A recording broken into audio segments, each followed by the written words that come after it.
सांसद श्री धवल भाई पटेल ने पर्यटकों से सापुतारा आने का आह्वान किया। डांग के लोकप्रिय सांसद श्री धवल भाई पटेल ने पर्यटकों से डांग जिले के हिल स्टेशन सापुतारा की यात्रा करने और यहाँ की अद्भुत प्राकृतिक सुंदरता का आनंद लेने का आग्रह किया। सांसद धवल भाई पटेल ने कहा कि डांग जिला प्राकृतिक सौंदर्य से भरपूर है और विशेषकर मानसून के दौरान सापुतारा का सौंदर्य अपने 16वें रूप में खिल उठता है। उन्होंने पर्यटकों से डांग की सुंदरता का आनंद लेने और यहाँ के दर्शनीय स्थलों को देखने का आग्रह किया। उल्लेखनीय है कि सापुतारा गुजरात का एकमात्र हिल स्टेशन है और अपनी प्राकृतिक सुंदरता, झरनों, हरी भरी घाटियों और शांत वातावरण के लिए जाना जाता है। उम्मीद है कि सांसद के इस आह्वान से डांग में पर्यटन को बढ़ावा मिलेगा और स्थानीय अर्थव्यवस्था को भी लाभ होगा।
આજે અમારા ડાંગ જિલ્લાની દિશાની બેઠકનું આયોજન સાપુતારા ખાતે કરવામાં આવ્યું હતું।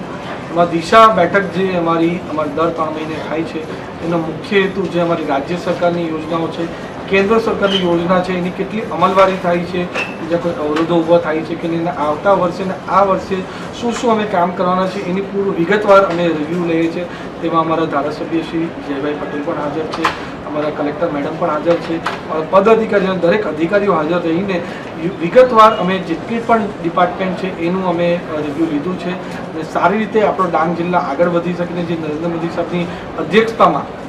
જે ડબલ એન્જિનની સરકાર ચાલે છે એમાં આપણો ડાંગ જિલ્લો પણ અવ્વલ રહે, ડાંગ જિલ્લામાં સારી પ્રાથમિક સુવિધા મળી રહે, ડાંગ જિલ્લામાં સારી ભણતરની સુવિધા, રોજગારની સુવિધા, ચિકિત્સાની સુવિધા, સાથે સાથે સારા રસ્તાઓ બને એના પર પૂરતું ધ્યાન આપીએ છીએ। સારું ચિકિત્સાની સુવિધામાં પીએચસી, સીએચસી, સિવિલ હોસ્પિટલની પણ સુવિધા સારી થાય એના માટે ડિટેલ રિવ્યૂમાં લેવામાં આવી છે અને આ બેઠક પછી પણ અમે ડિપાર્ટમેન્ટ વાઇઝ દર વીકમાં અમે રિવ્યૂ લઈને કઈ રીતના સારી સુવિધા લોકો સુધી પહોંચાડી શકીએ એના માટે પૂરો પ્રયત્ન